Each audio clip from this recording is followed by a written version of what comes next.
एक दलित IPS Y पूरन कुमार, जिन्हें मंदिर की सीढ़ी चढ़ने से रोका गया, बीमार पिता को देखने की छुट्टी तक छीनी गई, जातिगत गालियां दी गईं और सिस्टम ने ऐसा टॉर्चर किया कि उन्होंने अपनी ही सर्विस रिवॉल्वर से खुद को खत्म कर दिया। उधर सुप्रीम कोर्ट में दलित हिजाब पर जूता फेंका गया और रायबरेली में हरिओम वाल्मीकि को पीट पीट कर मार डाला गया। ये क्या हो रहा है?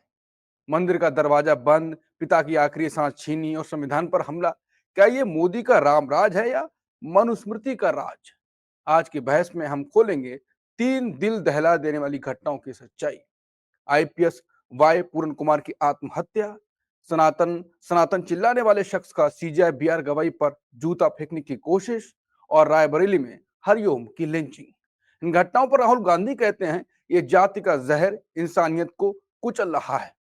आप सांसद संजय सिंह चीखते हैं आईपीएस को दलित होने की सजा, क्या डीजीपी गिरफ्तार होंगे? लेकिन बीजेपी की चुप्पी।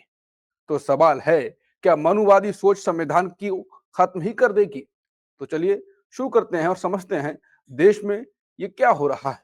नमस्कार, मैं हूं अंकुर और आप देख रहे हैं सतंदी का धमाकेदार शो बेबाक मुकेश, या बेबाकी से सामने लाते हैं हम वो सच जिसे कोई छुपाना चाहता है। मुकेश जी, एक के बाद एक घटनाएं ऐसी हो रही हैं। पहले हम आईपीएस पूरन कुमार पर बात कर लेते हैं। उनका मुद्दा पहले लाइमलाइट में लाया नहीं गया और मीडिया पर अलग से बात करेंगे। क्या कहेंगे सर? देखिए, मुझे लगता है कि पूरन कुमार वाल्मीकि पर तो बात करनी चाहिए। उनका जो 8 पेज का सुसाइड नोट है, वो हाँ, बहुत विस्फोटक है। बड़ी हाँ। लंबी सूची है। 30 से 35 आईपीएस ऑफिसर और कुछ आईएएस ऑफिसर्स के नाम लिए उन्होंने कि किस तरह से उन्हें उत्पीड़ित किया गया, उनको अपमानित किया गया। और वो इतना अपमान और उत्पीड़न इस हद तक चला गया कि एक आईपीएस ऑफिसर आत्महत्या करने की हद तक चला गया। और उनकी पत्नी जब उसके एफआईआर दर्ज कराने जाती हैं, तो उसमें भी 24 आईएएस घंटे पत्नी, लगते हैं। आईएएस बिल्कुल, पत्नी। उनकी पत्नी आईएएस हैं और वो हम्म, एफआईआर भी 24 घंटे बाद दर्ज की जाती है। हम्म। जब आत्महत्या कर चुके होते हैं, जब आत्महत्या उन्होंने की तो उनकी पत्नी जापान में थी। यहाँ पर आत्महत्या होती, लेकिन पुलिस एफआईआर दर्ज नहीं करती है। जब पत्नी आती हैं और एफआईआर दर्ज करने के लिए देती है, उसमें भी 24 घंटे लगते हैं। तो ये अपने आप में बता रहा है कि ये सिस्टम जो आप कह रहे थे, ये सिस्टम किनके हाथों में है? क्या मनुवादियों के हाथों में है? उन सनातनियों के हाथों में है, जो दलितों को दबा कर रखना चाहते हैं, कुचल देना चाहते हैं? वहाँ की सरकार क्या कर रही थी? इतने बड़े आईपीएस ऑफिसर ने ये आरोप लगाते हुए, संगीन आरोप लगाते हुए आत्महत्या कर ली। लेकिन हरियाणा की सरकार की कोई प्रतिक्रिया आपको देखने को मिली? कई हरियाणा बार की सरकार शिकायतें की, कोई शिकायत पे कार्रवाई कुछ हुआ ही नहीं। क्या करता है इंसान? बिल्कुल, कोई तत्परता नहीं, कहीं कुछ नहीं। और यही हाल आपने देखा उत्तर प्रदेश में। हरिओम की पीट-पीट कर हत्या कर दी गई और वो जो हत्या करने वाले थे, वो बोल रहे थे हम बाबा के लोग हैं। बाबा यानी योगी आदित्यनाथ के योगी लोग हैं। बाबा। और वहाँ भी कोई हरकत नहीं दिखी।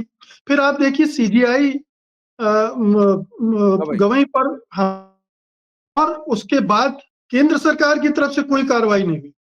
दिल्ली पुलिस की तरफ से कोई कार्रवाई नहीं हुई। दिल्ली पुलिस तो केंद्र सरकार के मातहत ही है, कोई कार्रवाई नहीं हुई। तो ये तीनों जगह आप बीजेपी की सरकारें देख रहे हैं, बीजेपी का नेतृत्व है। आपने राम राज बनाम मनु राज की बात की, अब आप ही तय कर लीजिए कि ये जो तथ्य हमारे सामने हैं, वो क्या इशारा करते हैं? क्यों सनातनियों के हौसले इतने बुलंद हैं? सनातनियों की बात जब मैं करता हूँ, तो इन उग्रवादी तत्वों की बात करता हूँ, सारे सनातनियों की बात नहीं कर रहा हूँ। जो इन तरह के कृत्यों में लिप्त हैं, उनकी बात कर रहा हूँ। वो इतने उनके हौसले क्यों बढ़े हुए हैं? ज़ाहिर है कि जो सरकार का नेतृत्व है, वो उन्हें संरक्षण दे रहा है। नहीं तो इतने सारे आईपीएस और आईएएस ऑफिसर हरियाणा के एक आईपीएस ऑफिसर को इस तरह से उत्पीड़ित कर सकते हैं क्या? ये ऊपर से आ रहा है। ऊपर से नेतृत्व का संरक्षण मिला हुआ है। यही उत्तर प्रदेश में हो रहा है। वही केंद्र सरकार में हो रहा है। और इसीलिए आप देखते हैं कि जो सोशल मीडिया पर किस तरह की टिप्पणियाँ होती हैं, किस तरह के हमले होते हैं और किस तरह की दलीलें दी जाती हैं। कहा जाता है कि ठीक है दलित हैं तो हो गया तो क्या हुआ, इस तरह की टिप्पणियां आ रही हैं। तो एक पूरा ट्रेंड है, एक पैटर्न है बीजेपी शासित राज्यों में। आप देखते हैं कि मध्य प्रदेश में ही आदिवासी के मुंह पर मुंह पेशाब किया जाता है। इसी जहां-जहां बीजेपी की सरकारें हैं, वहां इस तरह की घटनाएं बढ़ गई हैं, क्योंकि वहां के अपर कास्ट को लग रहा है कि ये हमारा राज, हमारा कुछ बिगड़ेगा नहीं, और वहां की सरकारें सचमुच में उसी मनुवाद से ग्रस्त हैं, वो उन लोगों को संरक्षण दे रही हैं। तो ये बड़ा खतरनाक स्थितियां बन रही हैं पूरे देश में, और ये पूरा एक्सपोज कर रही हैं। देखिए, कायदे से तो 2025 के लोकसभा चुनाव के बाद बीजेपी को संभल जाना चाहिए था। मोदी सरकार को संभल जाना चाहिए था कि जो गच्चा लगा है उसे 240 पर पहुंची है, वो किस लिए पहुंची है? क्योंकि दलितों को उस पर विश्वास विश्वास नहीं था कि वो संविधान की रक्षा करेगी सरकार, आरक्षण को बचाएगी। उनका विश्वास उठ गया था, और जब ये तमाम तरह की घटनाएं होती हैं, तो उनका विश्वास कैसे जमेगा फिर से? तो साफ बात है कि एक तरह से मैं कहूँगा कि बीजेपी की संघ परिवार की मानसिकता अब पूरी तरह से उधड़ कर सामने आ गई है। केंद्र सरकार की का जो सोच है, जो काम करने का ढंग है, दलितों को का इस्तेमाल वो केवल दिखावे के लिए करते हैं। एक को राष्ट्रपति बना दिया, हालाँकि उसको सम्मान नहीं दिया। जब पार्लियामेंट की नींव रखी जानी थी, शिलान्यास होना था, उनको हटा दिया गया। फिर एक ट्राइबल को मुख्यमंत्री राष्ट्रपति बनाया गया, उन्हें भी मौका नहीं दिया। तो ये आप एक चरित्र देखिए कि वोट लेने के लिए कुछ प्रतीकात्मक काम कर देते हैं, लेकिन इनका जो मूल चरित्र है, वो वही है। वो चाहते हैं कि दलित वहीं निचले पायदान पर बैठे रहें, और जो भी उनके ऊपर हैं, उनके आदेशों की बगैर किसी चूँ-चाँ किए उनका पालन करते रहें। तो ये एक बड़ी विस्फोटक स्थिति निर्मित हो रही है, और इसके अब राजनीतिक अपने मायने हैं।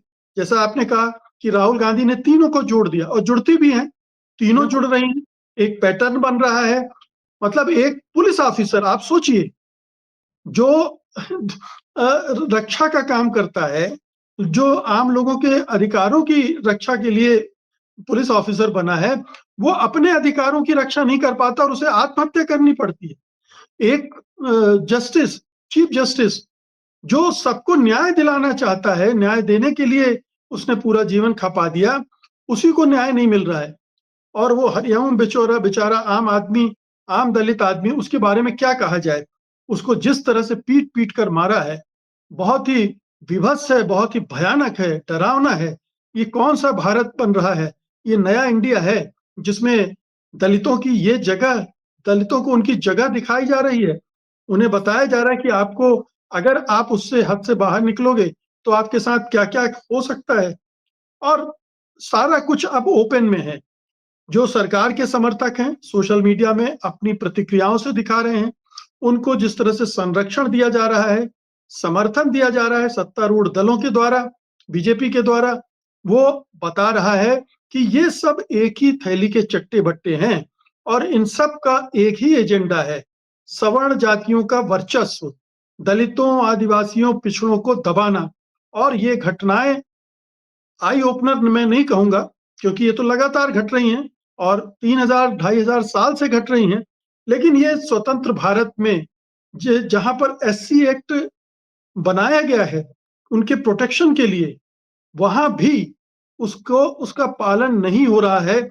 उसके आधार पर दलितों को संरक्षण, सुरक्षा नहीं दी जा रही है, बल्कि जो अपर कास्ट हैं, उनको हर तरह के से बचाव के रास्ते मुहैया कराए जा रहे हैं। तो ये बड़ी खतरनाक स्थिति है अंकुर जी।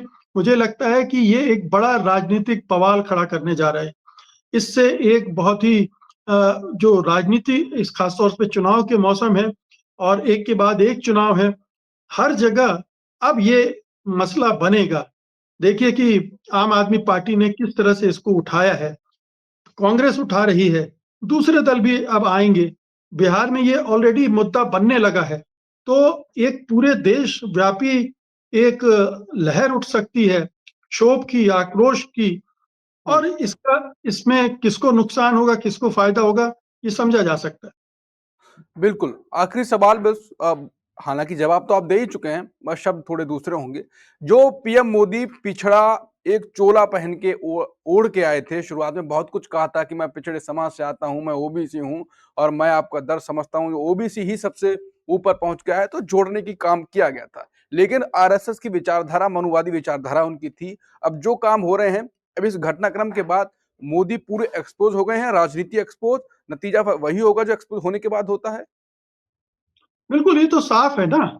आप उन जो जनाधार था वो और इरोड करेगा, उसमें और क्षरण होगा, क्योंकि अभी भी 2025-24 के बाद भी बहुत सारे दलितों ने तो वोट किया था ना जे बीजेपी को।